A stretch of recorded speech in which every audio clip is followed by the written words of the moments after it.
Hello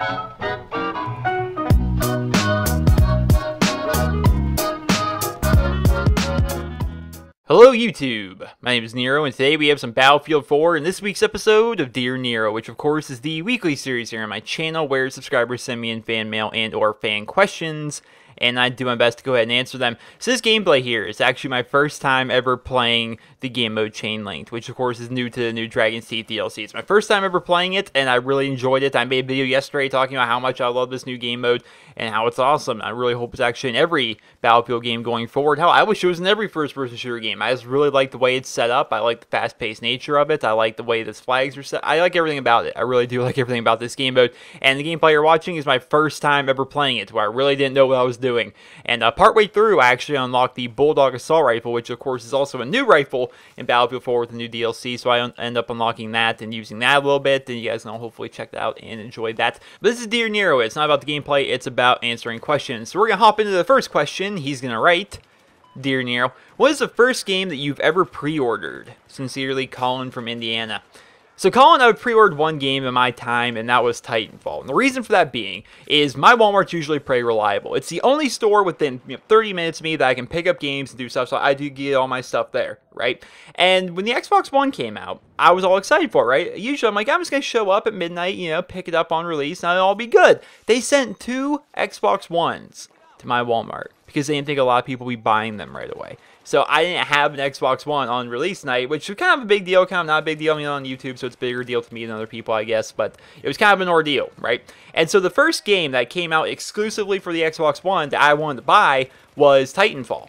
All right, and I'm like, okay, I'm actually going to pre-order Titanfall because knowing our Walmart, they're probably going to order like 3 or 4, copies of Titanfall and call it good. I want to make sure I had a reserved copy so it would be there for me at midnight. I ended up actually losing that slip. Like they give you like a little piece of paper with their pre-order or whatever. I ended up losing it. I don't know where it was, and I ended up going there at midnight, getting the game regardless, and everything was fine. But yeah, I pre-ordered one game in my lifetime. It was Titanfall, and I didn't even actually use the pre-order. I just purchased a different game, like a different copy of it. So whatever.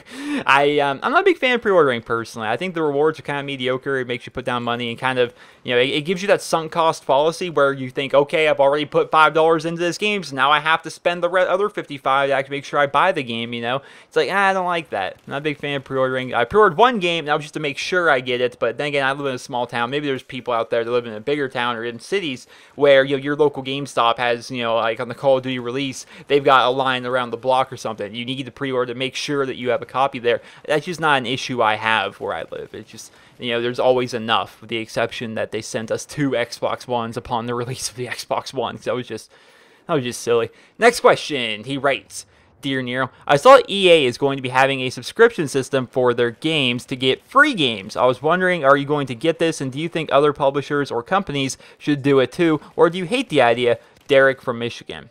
So Derek, I actually just learned about this last night. One of my friends was actually talking about this. So apparently what it is, it's a subscription system with EA, and you spend $5 a month, I think it is, and they allow you access to like a vault, as I understand it. This vault has different games in it. Right now, they have, I think, Battlefield 4, Madden 25, FIFA 14, and Peggle. It was Peggle. That's what they had to have in there, I think. I think that's right. And so if you pay your $5 a month, you have access to all 4 of those games. I think you can just download them and play them. I'm not even sure, the technicalities of it, but basically, if you pay $5 a month, you have access to play Battlefield, Madden, FIFA, Peggle, and apparently they're going to keep adding games to that. And so for $5 a month, you can play a ton of games, and at face value, that seems like a really, really good deal. You think of what Battlefield 4 costs, think of what Madden costs, or FIFA, or Peggle, or whatever. That's well over $100 worth of games right there, and for $5 a month, you can play them all. Now, I'm not entirely sure how it works. Do you download these from the Xbox One, and then you can just play them, and if you cancel your subscription, then suddenly that download goes away. You can no longer have access to play them. I'm not sure how that works. I've seen a similar system. I got the demo, I think it was, for Madden 25, and I played that, but the demo was only available for a certain period of time, and then it kind of shut itself down. So I wonder if this would be the same kind of system, whereas if you download Battlefield 4 and you download Madden 25 and FIFA and all that, and you're playing all that, but you cancel your $5 subscription to this EA access thing, then maybe they go away. Like they just will be like faded out on your Xbox One, and you won't be able to open them or play them until you reactivate your subscription. I don't know, but it sounds like a really cool system. anything to make gaming a bit cheaper for people, I think is a pretty good system. You know, I'm sure there's people out there that want to try out Battlefield 4, but they don't want to purchase the whole freaking game. You know, I mean, of course they could go rent it, but maybe for $5 a month, you know, they can try out Battlefield 4. They can try out FIFA. They can try out Madden 25. I love Madden. I love Battlefield. FIFA's okay. I played a bit of FIFA this year. It's not my favorite game in the world. That's because I'm a big fan of soccer, but FIFA's okay, and I've never played Peggle. But, you know, for $5 a month, maybe I'll try playing Peggle. You know, we'll see. I'm not sure if I'm going to be participating in EA Access, but we'll see whether or not to, I don't know. I guess I'd have to see the games. Next question, he writes, Dear Nero, I have a lot of fun making videos, and I intend to keep it only a hobby for a very long time. I was wondering, how many subscribers did you have when you got partnered with Machinima? Thanks, and hope you have a wonderful day. Justin from Illinois. So Justin, through the beauty of YouTube analytics, I can set custom ranges and I can find all kinds of different things. I can see exactly how many subscribers I had the day I got partnered with Machinima.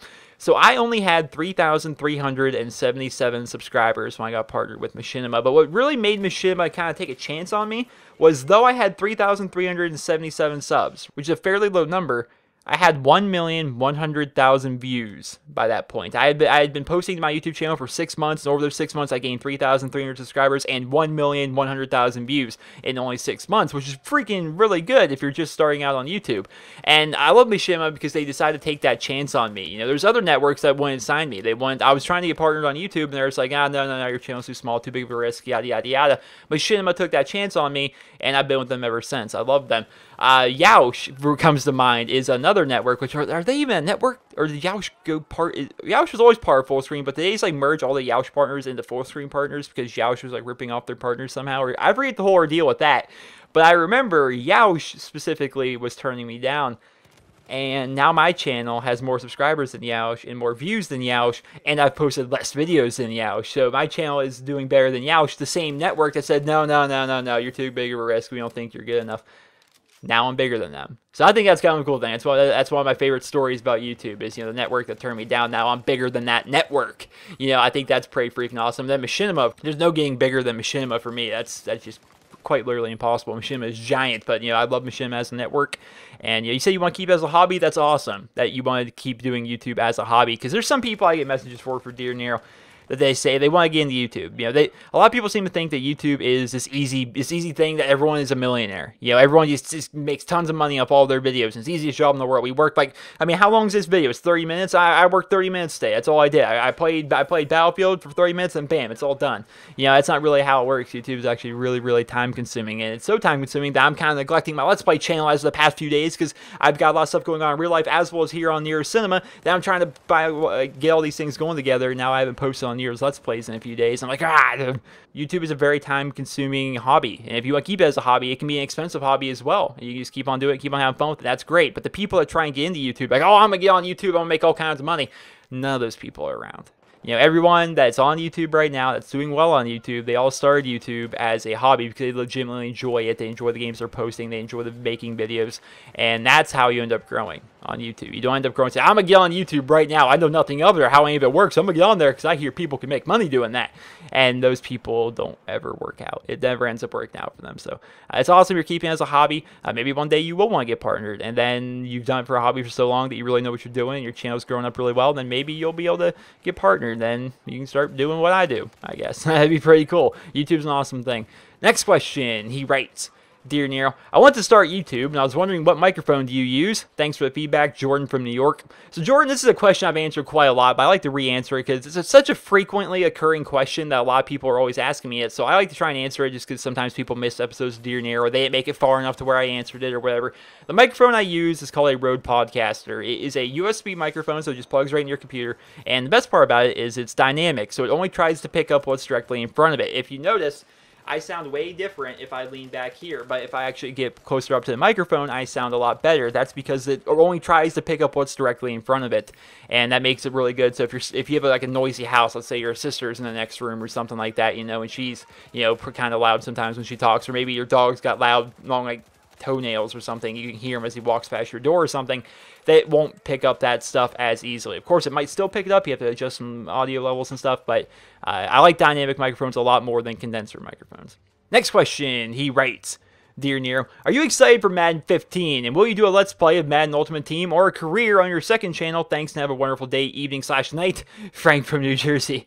So Frank, Madden 15, man, I'm so pumped for that game you don't even know. I always usually play franchise when I play on Madden. I usually will go in the franchise, and this is my life cycle for Madden. So I go in the franchise, and then I end up playing like 2 or 3 seasons within like the first 2 or 3 days, and I play every single game, and I sign all the free agents, and I do all the drafts and stuff, and I really just kind of take over the franchise, and that's really how I really have fun playing Madden. And then if I ever get burnt out on actually playing Madden itself, then I start up like a new franchise, and I don't actually play any of the games. I just sign the free agents, you know, I do the NFL draft, and I do all that kind of stuff. I do all like the business stuff within franchise mode, and I just simulate the games to see how they work. It's like, okay, so let's put this quarterback, let's sign this quarterback, we'll put him in there, and let's sign these receivers, and we're going to put them here, you know, and then they simulate the game. You know, I like playing Madden. It's almost like a simulation games at times where I can just kind of see what different combinations would do and how different things would work. Like with the Browns this year, we got Johnny Manziel. You know, what would Johnny Manziel be like if we were to get, you know, another wide receiver in the draft or something like that? You know, how would that end up working out? Is Ben Tate going to be working out for me? You know, do I need maybe another fullback? You know,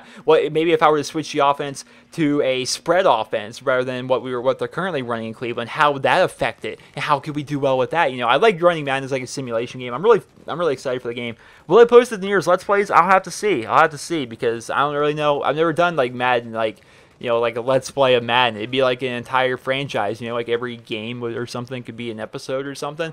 We'll see. I'm not guaranteeing anything. That could be fun. We'll have to see about that. But then again, maybe I'll be bad and maybe it'll be awful. But then again, I try and play in the highest difficulty setting possible. So, I don't know. We'll see. I think it could be fun. Next question, he writes, Dear Nero, if you could change anything about the Call of Duty Ghosts multiplayer, what would it be? Love your videos and keep up the great work. This person did not leave his or her name. So I think the biggest thing I would change about Call of Duty Ghosts is I would add a UAV and I would add a Blackbird system. The real lack of radar in that game makes it really difficult for me to play. When I go back to older Call of Duties, which about this time of the year, I think a lot of people go back to a lot of the older Call of Duties and they play those mainly until the next Call of Duty game comes out. I go back to Black Ops 2, or I go back to Black Ops, or World of War, Call of Duty 4, what have you, right? Now, you just get kind of used to having a UAV up, you know, in Black Ops and Black Ops 2, you kind of get used to having, you know, an orbital VSAT or a Blackbird go up on occasion. Then you go play Call of Duty Ghosts, it's like literally a game of hide and go seek. You don't know where anyone's at, there's no UAV ever. We played Call of Duty Ghosts last night on the Xbox One of all consoles. I was playing that because that's what my friends have, and yeah, I don't have any DLC on the Xbox One except for one, but we're playing Call of Duty Ghosts on the Xbox One. We played for probably 2 or 3 hours. I saw one UAV in the air. And I was using SATCOMs. And they were using SATCOMs, but when we throw down the SATCOMs, they were not thrown down in conjunction with each other, so we didn't have a UAV. We had a UAV for the total of maybe 20 seconds in 3 hours of playing Call of Duty Ghosts, and half the enemy team wasn't showing up on it. Because there's a perk that counters the UAV that doesn't even end up happening. It's so ridiculous. There's no radar in that game, which can make everything kind of like a game of hide and go seek. And that's the biggest thing I would change about Call of Duty Ghosts. If Call of Duty Ghosts had a good radar system, it could be a damn good game, I think. And I said this going into Call of Duty Ghosts. You know, I said it before the game even came out because I got it early. I made this video before the game came out talking about my experiences within the game before it even came out. And I was like, guys, this has the potential to be the worst Call of Duty game ever made because there's no UAV. There's none. It's literally a game of hide and go seek. There's no UAV, and since there's no UAV, everyone uses a silencer, so you just never have any idea where anyone's at all the time. You're guessing completely as to where people are at all the time in Call of Duty Ghosts, and that's the biggest problem I have with the game. So I would definitely revamp the entire recon system, because right now it is just atrocious. Next question, he writes, Dear Nero, now that you have just over 100 Dear Neros out, does 200 seem like a possibility to you? Enjoy the Wednesday. Galen from New York. So, Galen, does 200 episodes of Dear Nero seem like a possibility to me? I think so. Here's the thing, all right? So Dear Nero is a weekly series. Comes out every week. Very rarely do I miss a week. I think I used to miss a week here or there when the series first started. You know, that was back when we weren't even sure it was going to turn to what it was today. It was just kind of a video I posted every week. And, you know, Dear Nero was like episode 10 or something. I might have missed that and then posted 10 the next week or something like that. I missed a few of them. To get to episode 200, we're going to need to be doing Dear Nero for 2 more years, just under 2 more years. So that's quite a long time, but I plan on being YouTube in 2 years. You know, I plan on being on YouTube as long as humanly possible. So Dear Nero 200 seems like a definite possibility to me, and I'm definitely looking forward to making 100 more Dear Neros. It's my favorite video to do every week. You know, just answering questions and, you know, chatting with you guys and reading questions from you guys. It's really, really cool. I love Dear Nero. It's a great series. Next question, he writes, Dear Nero, I'm 14 years of age, and as I get older, my friends and people I know are starting to do stupid stuff. For example, alcohol and cigarettes and weed. So I was wondering, is there anything that you could recommend that I do to stay away from that stuff? And also, do you have any experience with stuff like weed, alcohol, and cigarettes? Any reply would be appreciated. Thank you and keep up the awesome videos. Joe from New Zealand. So Joe, definitely, the first thing you're going to do is not hang out with those people at all whatsoever, and maybe do some other stuff. So I used to hang out with, I had a bunch of friends, a big group of friends. I'm going to say probably 4 or 5 of us that just would hang out all the time, all the freaking time. And as we started getting older, I'm going to say it started happening maybe around 10th grade or so. A lot of these people started, we all smoked cigarettes at the time, and that was never really a big deal to me. And, we would occasionally drink and stuff like that, as most people do when they're in high school. But then they started doing weed, and then they started doing pills, and they started just kind of going until drugs have, literally can, consume these people's lives.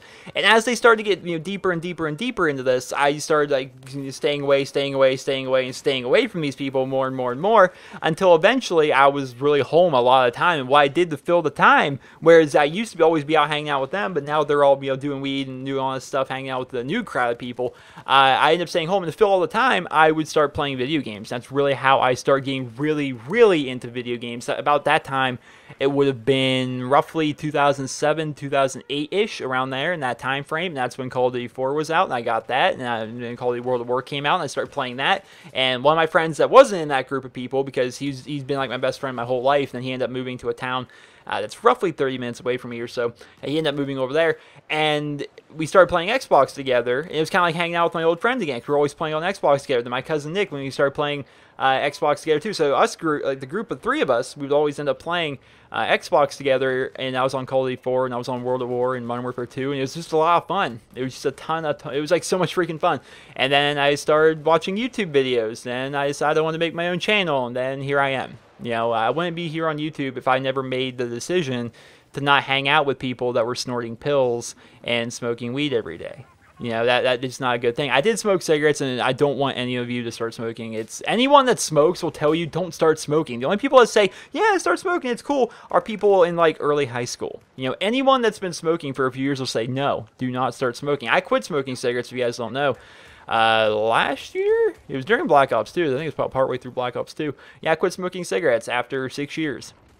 And I still haven't smoked a cigarette yet since then, so that's a pretty awesome thing. So, I don't hang out with those people that are doing pills, I don't hang out with those people that are drinking and doing weed and stuff, and I don't smoke cigarettes anymore, and now I'm on YouTube. There's a lot of good things that can happen from it. I mean, you stay home and play more video games. What's the harm in staying home and playing video games as compared to hanging out with people that are drinking and smoking cigarettes and doing all that kind of stuff, right? Don't do any of it. Just stay home, play video games. That's what I ended up doing, and that's where I got to now. Now, I'm not saying just because you're going to stay home and play video games, you're suddenly going to become a YouTuber or anything like that, but it's a lot better use of your time than going down that road.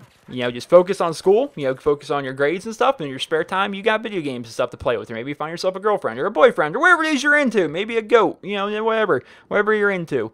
Just do that, and rather than, just doing drugs. That's not cool. Next question, he writes, Dear Nero, I saw the thumbnail in your recent video, and I was wondering, are you a big fan of The Simpsons? Love your videos. Raleigh from West Virginia. So Raleigh, I think you're talking about the Call of Duty Ghost randomly generated Chemstrike, and on the thumbnail of that is Mr. Burns holding a mystery box with a bunch of question marks on it. And I am a big fan of The Simpsons. So as I got older, growing up I watched a lot of Nickelodeon. That was really my thing. Rocket Power, Rocko's Modern Life, Cat Dog, all the Nickelodeon 90s shows. I was born in 91. I grew up when all those shows were popular.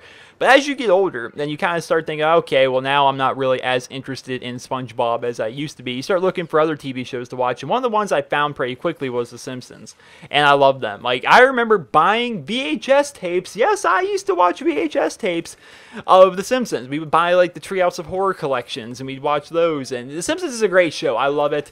It's definitely an awesome show. And then when I was just trying to find an image for that thumbnail, I found Mr. Burns holding the mystery box. I'm like, that's so cool, because Mr. Burns is one of my favorite characters in that show. I love Mr. Burns, and I love Grandpa in The Simpsons. Those two are hilarious to me. Next question, he writes, Dear Nero, you always talk about Civilization 5, so will you ever do a Let's Play of it? And this person did not leave his or her name. So Civilization 5, man, It is such a damn fun game. It's the kind of game where you're going to sit down and you're not even going to realize it, but 7 hours have passed and you're just thinking to yourself, one more turn. Just one more turn. That's all I need, just one more turn. I'll go to bed. I don't care if it's 7 a.m. I'll go to one more turn, then I'll go to bed. Then you just keep on doing it. You keep on playing it. It consumes you. It's a very freaking fun game. But Civilization 5, I've watched people's Civilization 5 videos. It's really tough to follow them, I think. There's so much on your screen at once, and the perspective that it's like that would be captured at is kind of like really kind of zoomed out, and you really can't tell what's going on with it. Civilization 5, I've always kind of figured would be the kind of game that I would just rather play by myself, and I'd rather play with friends stuff. I would never really post it to YouTube. But now I just got my brother a new PC, and a lot of my friends, I ended up buying them freaking Civilization 5 a while back. I think I bought it for 2 of my friends. And so I think a lot of us actually have Civilization 5. They don't have like the Brave New World or any of the expansions or anything like that. They have like just the core game. But one of the things that Painkiller already did, and I think it'd be kind of a fun system for me and my friends to maybe do someday, maybe. And once again, this is all hypothetical, and I don't like to confirm things, because then if you don't go through with it, people are like, oh no, why didn't you do this? That's why I never say I'm going to do anything. I just give them the possibility of it happening in the future. I think maybe we team up. You know, get 4 or 5 of us to play Civilization 5 and have us all be on a quote-unquote team. And then we face, 2 or 3 AI opponents, civilizations, that are on a higher difficulty. I'm not going to put them on deity, because I'm not that damn good. I can barely beat the game on whatever the name of the difficulty is that's after normal. I think it's chieftain, something, I don't know. Whatever difficulty is after normal is the highest I've ever gone in one. So we put them on like a few difficulties higher, maybe, and then try and beat them. Yeah, I think that'd be kind of a fun thing that we could try and do. Once again, all hypothetical. Civilization 5, though, definitely recommend if you guys haven't played that game. It's freaking amazing. Next and final question, he writes, Dear Nero, I am from northeastern Ohio, and recently my family and I took a trip to Waldemere Park in Erie, Pennsylvania, which I know is your hometown. Now I was wondering, have you ever been to Waldemere or even Kennywood? Also, do you like the roller coasters? Because I do. Thanks to keep up the great work, Parker from Ohio. So Parker, Waldemere, I wonder when this question was actually sent in. I should probably go back and look at that. My brother and the rest of my family, they all went up to Waldemere this past weekend, actually. So if that was the time that you were there, that'd be pretty freaking quite coincidence, I guess. So Waldemere is picture like a Six Flags on a retardedly smaller scale. It's it's kind of a local amusement park for the most part. I don't think they have other Waldemeres. They may have like 2 or 3 of them like scattered around maybe, but the one I really know of is the one up in Erie, which is the city I was actually born in, because my mom was going to college up there at the time, and that's where I was born. I was born in Erie. I don't live there. I lived there for, I think, 4 months, but that was where I was born, so technically it's my hometown. They have a Waldemere Park up there. It's a pretty cool little park. I've been there plenty of times. We used to go. It used to be like a yearly thing. We would go up there. I mean, it's not that expensive. It's not cheap. It's like, I think, $30 a person, but $30 a person to go spend your time at a like an amusement park and a water park built into one. You can just go do whatever. The rides there, they're all right. The rides there are pretty cool, I would say. I mean, they're not giant. Like, I've actually been to Six Flags. I was a lot younger, but the rides there are giant and like freaking scary. I've never been to Kennywood, like you asked in your question, but I've been to Six Flags once. And Waldemere, I remember Waldemere, if you guys have ever been there, which you probably haven't, but I'm going to say the story regardless. There's a ride called, I think, called Thunder Mountain. And there's basically just 2 really steep dips on this roller coaster. One's called Little Thunder, where it's kind of small. And there's called Big Thunder, where it's actually a lot bigger. And then you go flying down, and at the very bottom you get splashed a bunch of water. It's really fun. And I remember as a child, or as a younger gentleman, it was really scary going down that roller coaster. It always was. It was so big. I can remember all the times just freaking out as you're going up the roller coaster.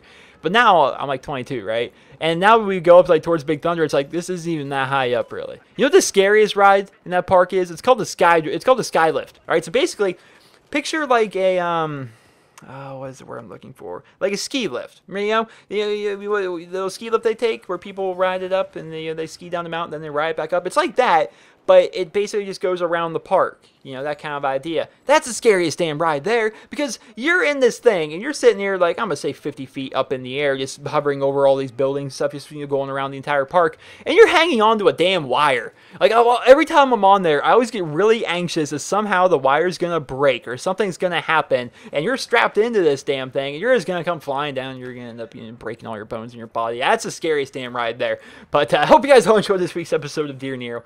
And if if you did, please be sure to leave a rating where you guys feel the video deserves. And of course, if you guys like to send in your guys' questions for next week's episode of Dear Nero, simply send me a personal message here on YouTube, and there you go. You've submitted your question for next week's Dear Nero. If you guys don't know how to send a message, go to my YouTube channel, hit the About button, hit the Send Message button from there. There you go. That's how you send messages. I do hope you guys all enjoy this week's episode of Dear Nero, though. A bit shorter than usual, but I think shorter episodes are very nice now and again, because sometimes, a 40-minute video can be kind of overwhelming for some people. So you guys just trim that down a little bit. Makes it easier for everybody. So hope you guys all did enjoy this episode, though.